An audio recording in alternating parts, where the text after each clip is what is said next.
All right, we're Yeti Gaming. We're here with Andrew Shearer, who won his Round 4 feature match at the Yugioh North American World Championship Qualifier 2025, and we're here to get a little deck profile from him today. Andrew, take us away.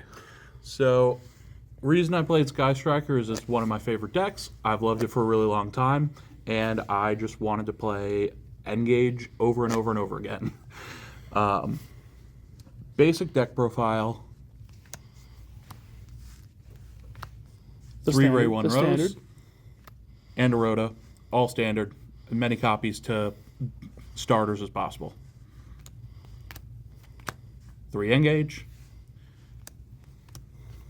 3 Linkage, 3 Widow Anchor, All very good cards. 2 Lemnis Gate. 2 Lemnis Gate is, I think, what you need to be on. You don't want to play it at 3 because while seeing it in some opening hands is nice, it doesn't do anything by itself. And playing it at 1 most of the time means that you just don't have the recursion if you need it and the game goes long. So this card's good because it lets you recur your Link monsters once they're engraved, correct? Yes, it both lets you non-target bounce by recurring not only your Link monsters, but also your striker cards like Afterburners, like Shark Cannon that are one-ofs that you might need to use a little bit earlier, but still want to access, but not necessarily by just recurring them with Kagari, because obviously you want to go Kagari, add back Engage, and search, and draw. So this lets you put those back too, but then it lets you banish to summon a monster, usually Zeke, on the opponent's turn. So it means that multi-roll isn't as necessary as it used to be, correct? I wouldn't necessarily say that. Multi-roll is really good still, but it's not necessarily really good for the end phase effect to set stuff. It's more really, really good because if you open it or can search to get to it and your opponent doesn't have Droll, then you can use the effect to make it so that your spell effects cannot be responded to. We will get into a small thing with that a little later. One of spells, Shark Cannon, Afterburner, Hornet Drone, multi-roll. This is it for the striker cards. I think this is 20 cards, a little over half the list.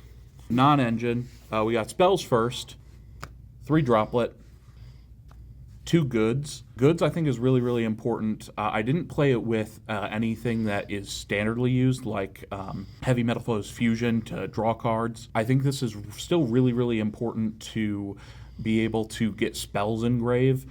Anytime going first, you can start out with goods, pitch a card, and still have 2 set up so that Rhoda sets your engage up to draw cards, or if you can have double engage or any other way to spells engrave before activating engage so you get more draws. It's amazing. Usually I'm pitching Lemnis Gate off of this. It makes it so that if you have it and an engage, you can activate it, pitch the Lemnis Gate, activate engage, grab Ray or a Widow Anchor, and you have as much disruption as possible through a Droll and Lockbird. 2 thrust and 1 talent. These cards are pretty self-explanatory. They're broken. And then lastly, cross out and called by. Called by is self-explanatory. Cross out, there's been some debate with. I think that it's still really important. If you see it in your hand and your opponent tries to droll you, you get to throw another spell engrave. On to the monsters. 3 droll. Pretty standard for this format. 3 Fua. Not a turn skip, but it forces your opponent to play less, or they give you draws. Same with Perulia. 1 Ash Blossom. I was not on any more because I didn't like trading 1 for 1 most of the time badly while my opponent was setting up. Felt like I was starting with a 5-card hand into a board that wasn't really impacted very heavily. It's also a cross-out target. This makes the cross-out better in the main. And then lastly, 1 D-Barrier. I played this instead of Black Goat Laughs because I felt like Black Goat, there were a lot of times where it wasn't really as impactful as I wanted it to be. You know, my Ryziel or my Malice opponent would be doing their combo, and I had a Black Goat. I could call something like White Binder, but they could still get to combo and still do a lot of really annoying things. D-Barrier works against almost everything except for Malice and Vanquish Soul better than Black Goat, and into Vanquish Soul, you're already losing, and into Malice, most of the time you're already winning. So I felt you either were already in the position you were going to be. 40 cards in the main, you want it as consistent as possible. For the extra, 3 Kagari. Very important. Recur everything. 2 Shizuku. You can technically play 1 with the Lemnis Gate, but I like the ability to cycle through attributes as quickly as possible and still have options left.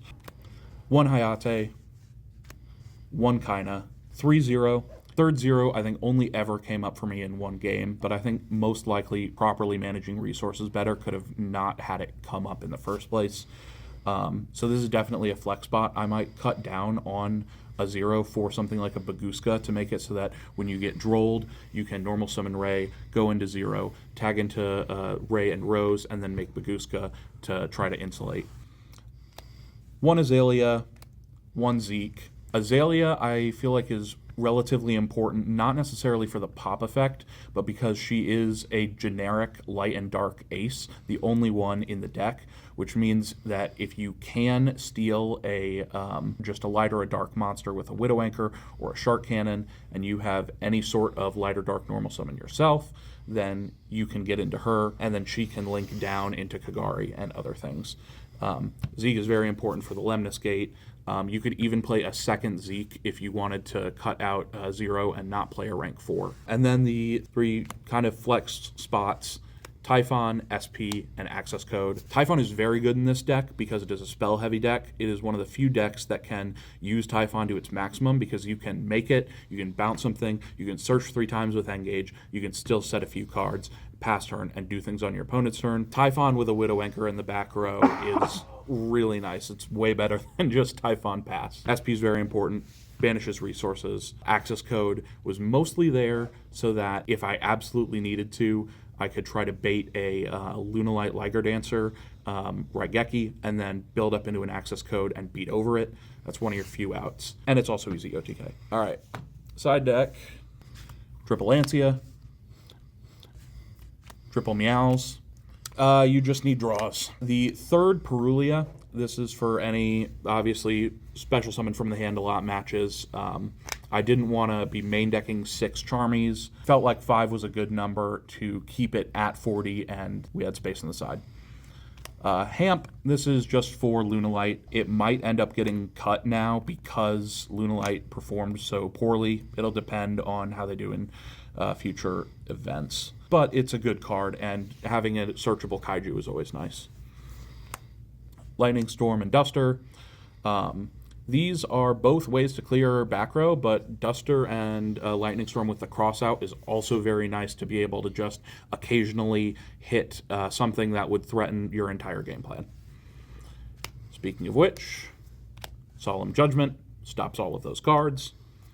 And then Daruma Karma Cannon and Sanctum as thrust targets. This also helps just make you survive. Alrighty, Andrew, do you have anything you'd like to say in conclusion? Any shout-outs? Anything you'd like to talk about before we wrap it up? Absolutely. I'd love to shout out anybody who helped me to test. This was certainly multiple months in the making. Chris Rice really helped. He gave me the template for this deck and helped me on deciding certain cards over other cards. Eddie, a friend of mine who lives in Ireland and unfortunately was unable to come down to the NAWCQ because of that. He really helped me to test online, especially in the weeks up to this event.